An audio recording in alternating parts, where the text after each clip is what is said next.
סביר להניח שהתוקף שלי ברחוב יהיה גדול יותר ממני. דווקא לנשים שלא יעזור, אני תמיד אהיה חלשה יותר מהיריב שלי, אין מה לעשות. פיזית אני יותר חלשה, מה גם שיש את גורם ההפתעה. אני אסתער עליך על הנקודות שבהן אני יכולה להיות יותר טובה, לנצל את החולשות שלך.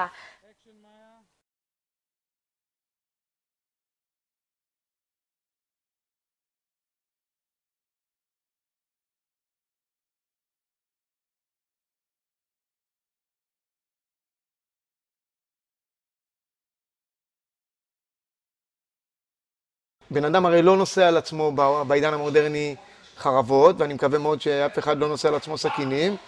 אנשים, האזרחים לא חמושים. אבל אני רוצה ללמד את הלוחם השיטה להפוך כל דבר בסביבה שלו לכלי נשק אפקטיבי.